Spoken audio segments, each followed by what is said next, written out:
it going? Welcome to the NoDQ.com live recap of Monday Night Raw for September the 27th, 2021, the post Extreme Rules edition.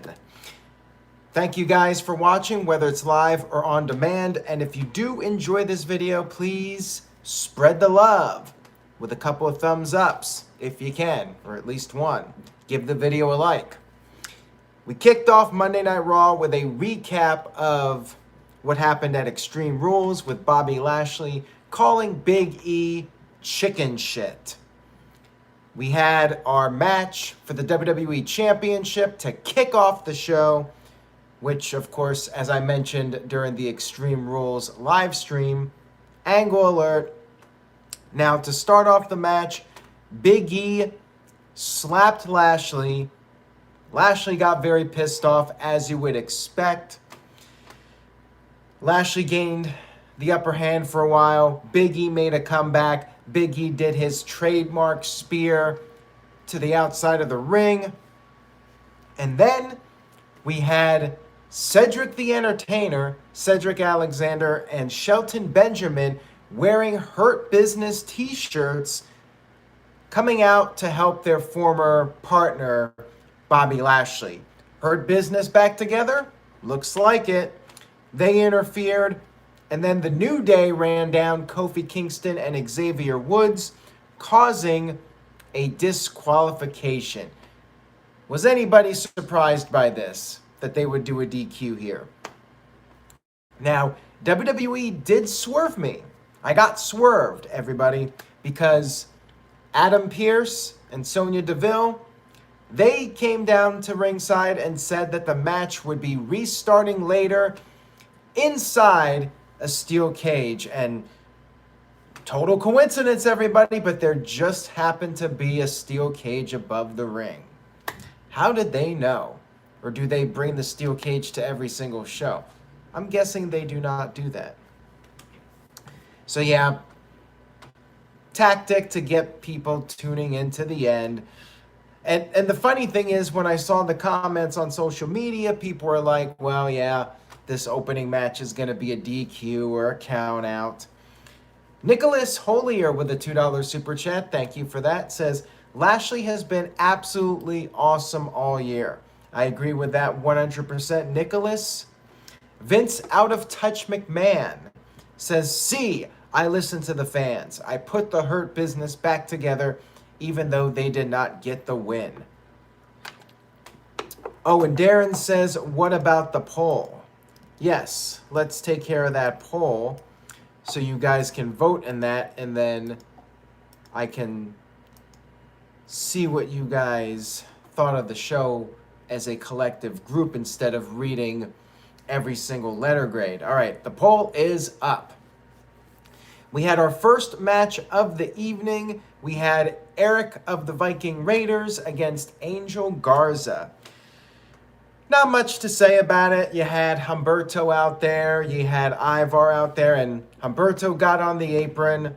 Ivar went after Humberto, but the damage was done. Stupid babyface Eric got distracted, and then Angel Garza picked up the win with the wing clipper, which is fine. Poor Viking Raiders, they're just totally lost in the shuffle. Maybe they can go back to SmackDown. Were they even on SmackDown at any point? Well, perhaps they should go to SmackDown. Psycho Jet Black with a $2 super chat says, no DQ poll better than Viagra on a pole match. Yes, that is true. And Psycho Jet Black, I'm very curious about your opinion on this next match. We had Reggie versus Psycho Jet Black's favorite wrestler in the entire world, Ricochet. Yes, Ricochet. Going after the 24/7 title. You had the 24/7 catering crew out there. R-Truth and his friends. Ricochet wanted a handshake. They showed some sportsmanship. But then the mob, the catering crew, they jumped the barricade. They caused the DQ because they figured once the match was over, they could go after that very prestigious 24/7 title. Reggie was able to get away from them, but then Drake Maverick got on the walkie-talkie, and his secret weapon, Tozawa, came down to the ring. However, he was unsuccessful. And then we had we had Matt Riddle backstage talking about Randy Orton, how Orton was taking time off again, was not on Raw. Randy Orton just likes to come and go. Riddle said he's there solo. He's asking, where's Randy? He started singing Randy's song, and then AJ Styles and Omos just gave him the stare of death. Psycho Jet Black with the $2 super chat. Thank you for that. Says, Ricochet not even good enough for the 24/7 title.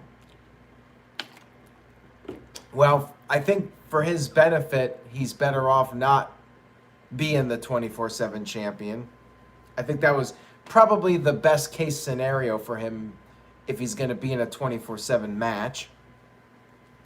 Speaking of Tozawa, he was still in the ring and he demanded a match with anybody, whether it was from the 24/7 crew or somebody else.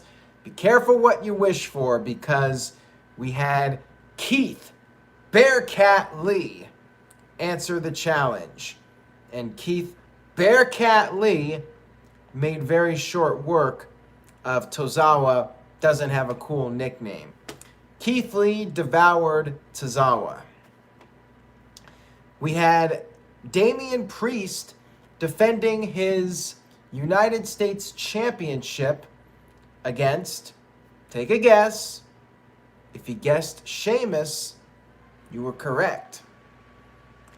Sheamus and Priest again for the title, no DQ, my specialty, and they had a really good match. It was pretty solid.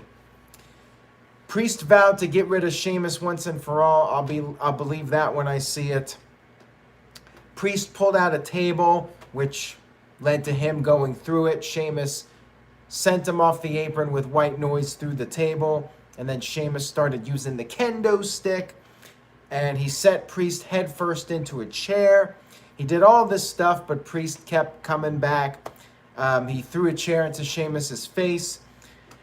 Sheamus was able to counter a reckoning attempt, but then Priest reversed Sheamus's momentum, sending Sheamus into a table, and then Priest retained with the reckoning.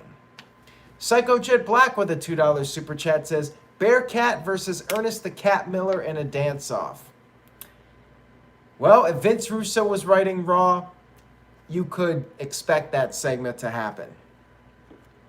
Moving on here, we had a promo from the New Day to hype up the Steel Cage match. You had Big E promising that he would leave as WWE Champion. We had Jeff Hardy, Mansoor, and Ali against Team Jinder Mahal. Not much to say about this one. Veer picked up the win over Ali with a vicious clothesline.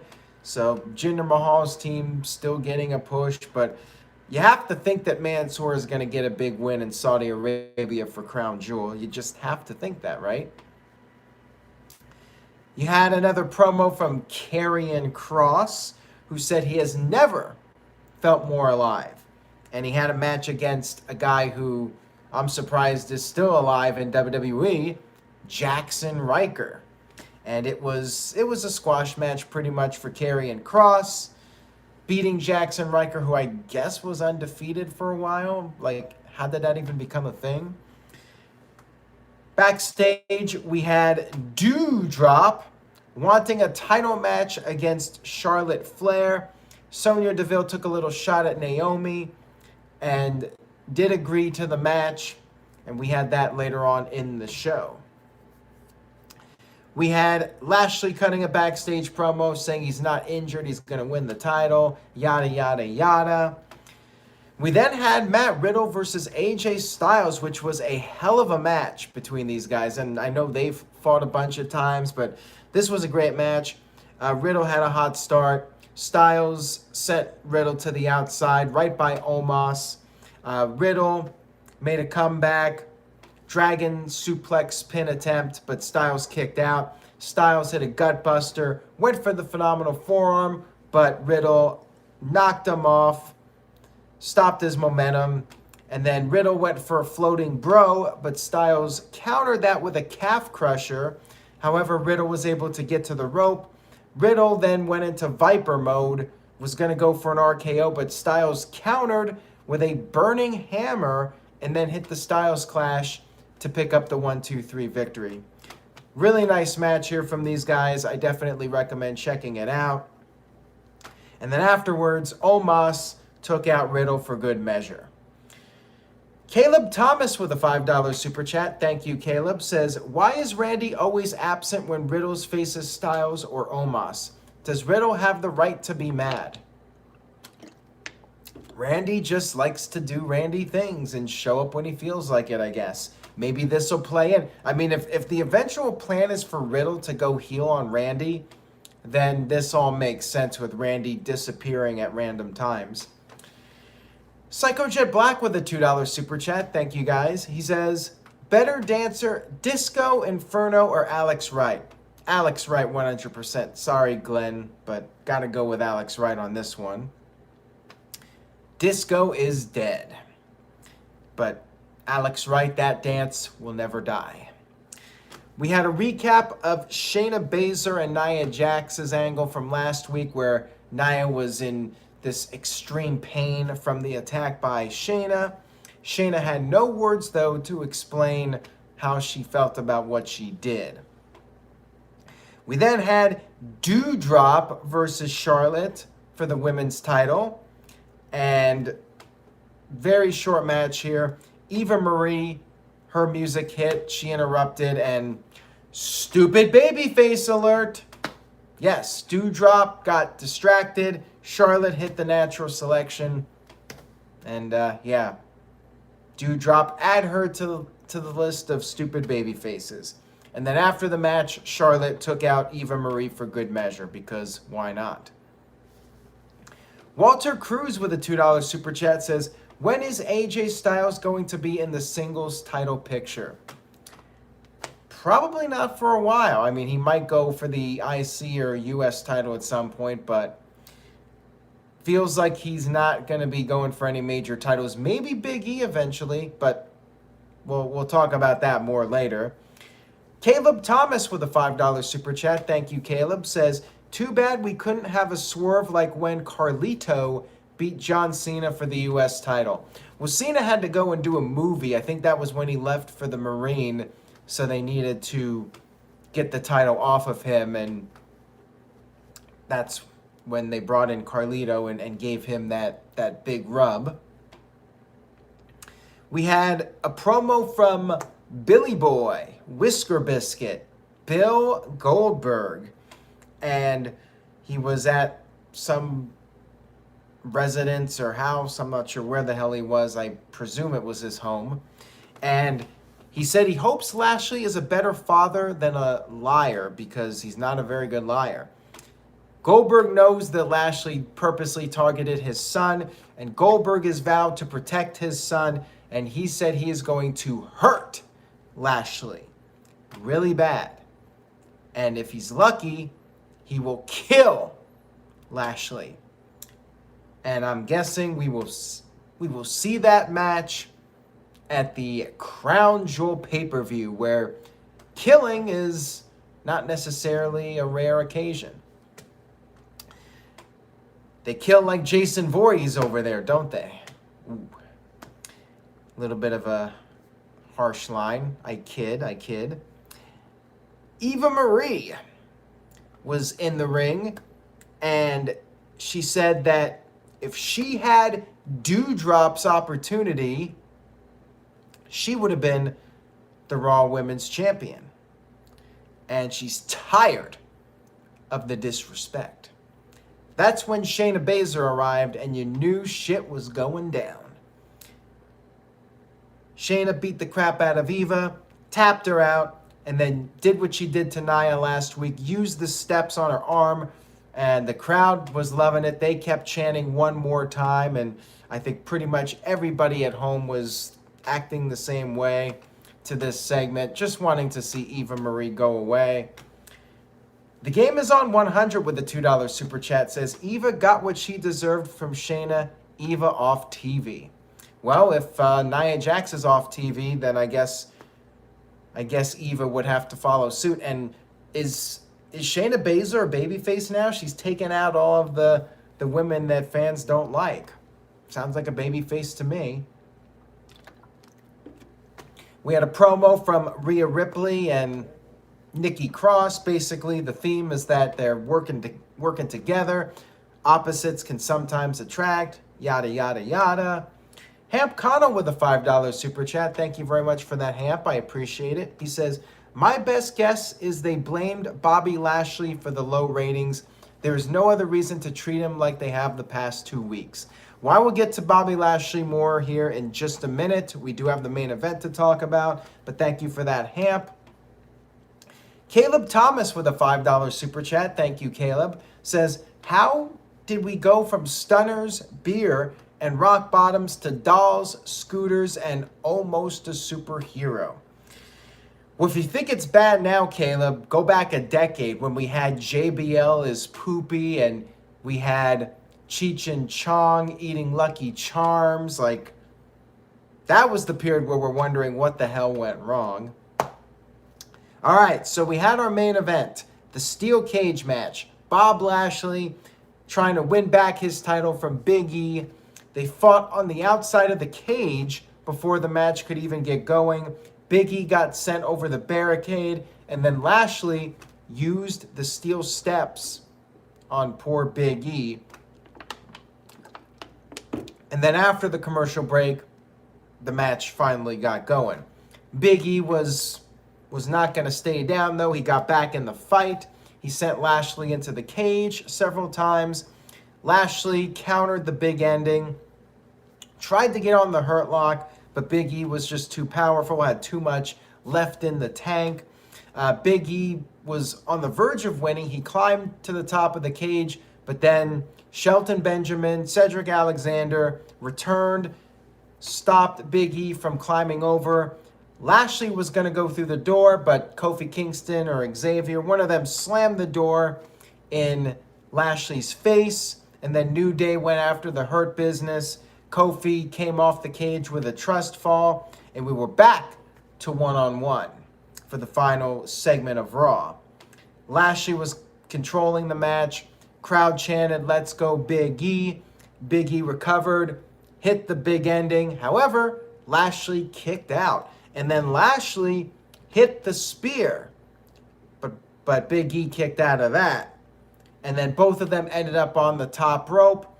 And Big E hit a super big ending, an avalanche big ending, and scored the 1-2-3 victory to retain his WWE Championship. Walter Cruz with a $2 super chat. Thank you, Walter. Says, all of the interference took away from the match. I mean, yeah, the whole point of the cage is to keep the people from interfering, and, well, they still interfered. So, yeah, kind of lame, but that's the way the cookie crumbles in WWE. So, after the match, Big E had his big celebration, and then all of a sudden, Drew McIntyre's music hit. Drew was not on Raw because last week he was not on Raw because of the European tour, so he was back this week. And now that Bobby Lashley is no longer the WWE champion, Drew McIntyre can once again compete for the championship. Drew McIntyre had his sword, Helga, or whatever it's called. My apologies to Drew McIntyre. I know it's named after his mom, so I apologize for not remembering her name. Hopefully Drew doesn't take offense to that if he ever watched this video. What's her name? Somebody give me the sword name. And yeah, he pointed the sword at Big E. Big E, you're next. And Michael Wayne always corrects me because he knows everything. Not a European tour, a UK tour. My bad, Michael Wayne. Make sure I'm put in my place here. And Maud W says, this is the match. Oh, Angela, that's it. Thank you for that, MVP Kev. Angela was the name. And Ma W says, this is the match we should have gone for the pay-per-view. Yeah, this was, a stipulation match. It was somewhat extreme. Got some interference, but it was a very good main event. And overall, Raw was pretty good. Had a few weak moments, kind of dragged at times, but you did have a really good main event. I really enjoyed Riddle versus AJ Styles, and Damian Priest versus Sheamus was good. You had at least 3 strong matches on this show. You had a couple good squash matches to establish some guys like Karrion Kross. You've established Angel Garza, even though you had the stupid babyface moment with Eric. So the show was pretty decent. I'm going to give it a solid B. Good Raw this week. Better than usual. They definitely seem to be reacting to AEW and the NFL, trying to keep the people interested. We do have the draft coming up. Let's see what you guys thought in the poll. 45% gave it a B, the majority. 27% A, 19% a C, and 9% a D. Lots of B's in the chat room from CC Drink, Israel Diaz, Joey Perez, OG Crushes, and Ma W. Mark Del Rio gave it a B-, and the Great 8T321 gave it a C+. And Hap says, do you think Bobby is being blamed for the ratings? It could be a possibility that somebody's got to be the fall guy. And I just feel bad for Lashley because he lost again after losing at the pay-per-view, losing the title, losing last week. So what, that's 4 losses now? And he's got his rematch with Goldberg coming up at Crown Jewel. Yeah, Lashley has kind of fallen from grace, so to speak. Psycho Jet Black with a $5 super chat, thank you for that, says, seriously, Ricochet really comes off as a guy who does not care about his career and is just happy to be there. I would hope his mic skills improved. Well, maybe he's doing improv. I mean, I think that would be a smart thing to do. I know some of the other wrestlers were doing improv. John Morrison, Dolph Ziggler. Might be a good thing for Ricochet if he really wanted to get better in that regard. That would be a way to do it, through the improv. I don't know if he just has that happy to be there attitude. That's Big G. Big G's happy to be on the No DQ team. Ricochet's, I'm sure, happy to be there, but also wants to be in a top position. It's possible that maybe he has just become demoralized and, just trying to do his job, doing what he's told to do. Caleb Thomas with a $5 super chat, thank you, Caleb, says, would love to see the No DQ panel do a mock WWE draft sometime this week. If we're going to do it, it'll be on Thursday for the No DQ review, since I will be recovering from the weekend, I guess. But Tuesday we got the NXT recap. I'm still doing NXT. We got AEW Dynamite on Wednesday, No DQ review on Thursday, and then we got the draft. So maybe we'll do something Thursday for the No DQ review. But again, we appreciate the feedback, and we will definitely take it under consideration. Make sure you guys give this video a like and spread the word. Tell a friend about the NoDQ.com channel, NoDQ.com, of course, keeping you updated with the latest. Make sure you follow me at Aaron Rift and at NoDQ, DOTCOM, on multiple platforms, whether it's Instagram, Facebook, or Twitter. That's all I got for tonight, everybody. Thank you all so much again. Much appreciated. Much love to everybody. Enjoy your week, and I will see you all next time.